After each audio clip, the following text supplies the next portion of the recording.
Why sound so much more important than a word which is a meaning? If you touch the sound, you're touching creation. If you touch a word, you're just going into the psychological structure of human beings. Do not discount the power of the sound, it has influence on everything. Mantra is a combination. You get the right combination, right, it will open up a doorway into creation.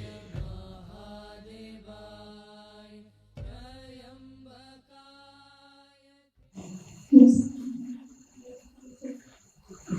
Is it okay to chant mantras without knowing the meaning? Mantras have no meaning. See, there are two dimensions to a mantra.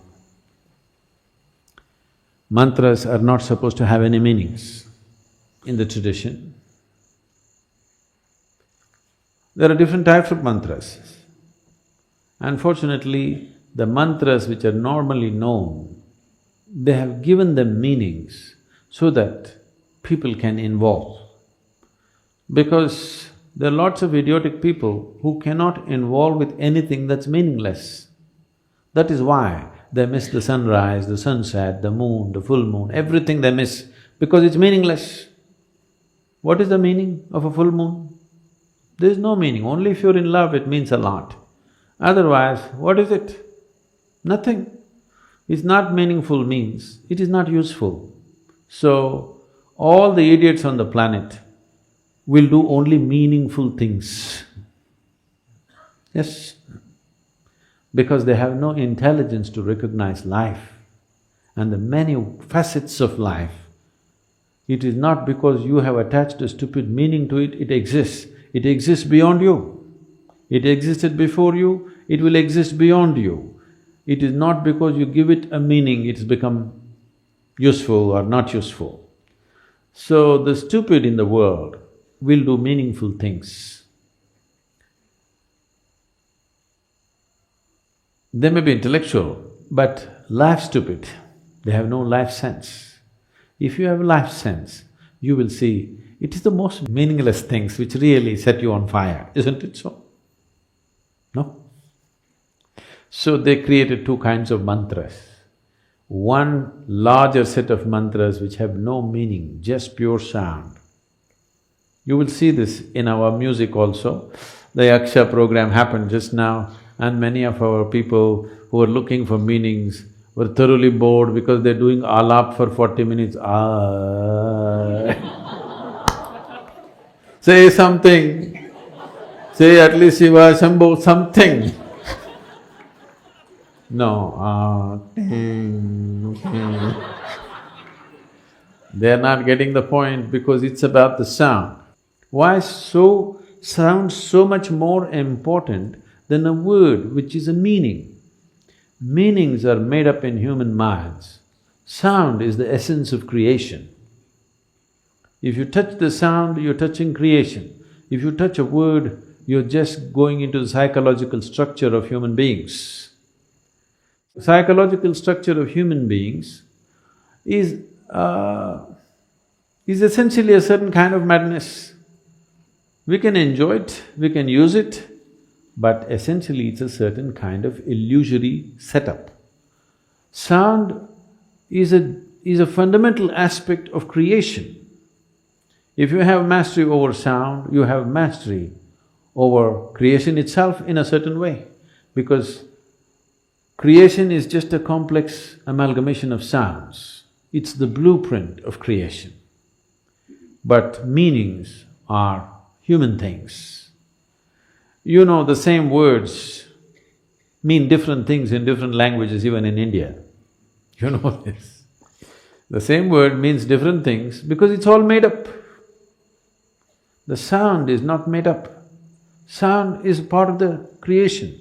Sound is part of the existence. Sound is part of making the creation happen. Right now, the whole creation is reverberating in a certain way. You cannot hear it, it doesn't matter. But the words and meanings are a human making. It is meaningful only as a conspiracy. When I say a conspiracy, do you hear what the cricket is saying? What is he saying? You don't know, but they're talking. They're also like you. Some of them are just making sound, just doing alap. Just sound, simply enjoying the sound. Enjoying the creation in one sense means enjoying the sound of it. If you don't have a keenness to listen, if you don't have a keenness to pay attention, you cannot enjoy any aspect of creation, actually. You will only enjoy psychological patterns in your head.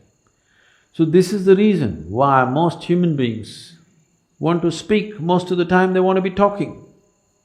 Not because they have something to say, because they have to find meaning. Simply, either silence or sound, both are too overwhelming. That is why when we say spiritual process, first thing is silence. If you are psychologically very stable, you may say, okay, 30 days silence, 60 days silence. If you're psychologically fragile, we'll say, okay, 3 days. 3 days also people go crazy, we'll say, okay, half a day silence, up to noon silence, after that you blabber. They usually make it up afternoon. Those of you who talk a lot, you know, meaning is meaningless.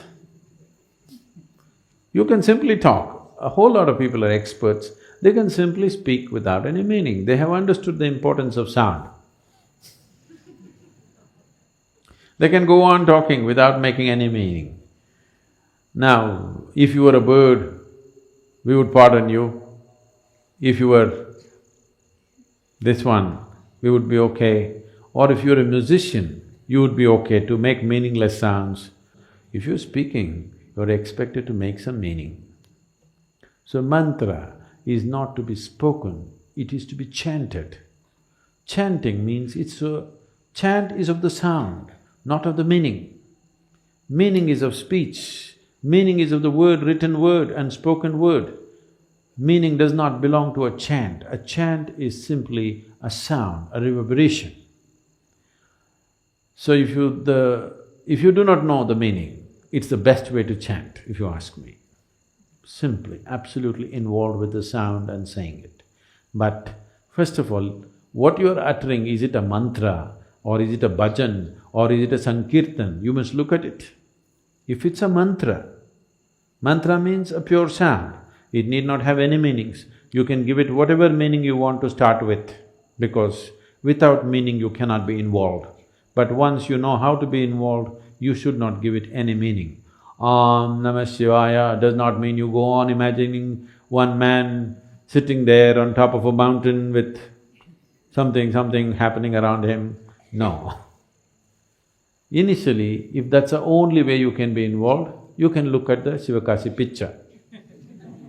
Okay? Once you know how to be involved with the sound, you get rid of the man. He's not needed, he's a disturbance. I'm telling people in Sanyama, they're chanting. Their question is, if Shiva comes, I'm calling so many times, if he comes, just ignore him. Because that's not the thing about mantra. The mantra is that you involve yourself in the sound because you yourself, your physical thing is a certain pattern of sound. Right now you're trying to make yourself into a different pattern of sound so that this sound becomes an access point to the larger sound which you call as the cosmos.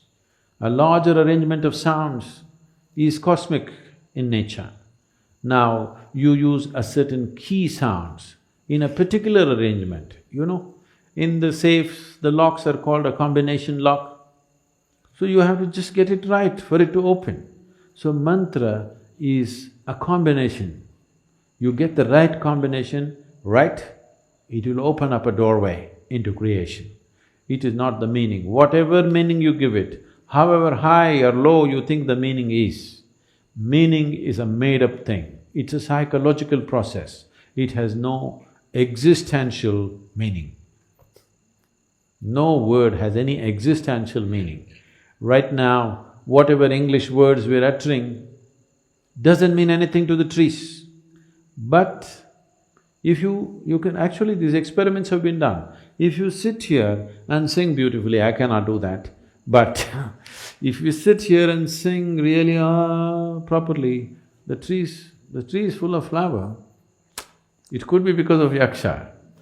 Okay, the rains have aided it, but do not discount the power of the sound. Do not discount the power of the sound, it has influence on everything. Or if you chant a mantra, the tree may respond to it. If you sing music, it may respond to it.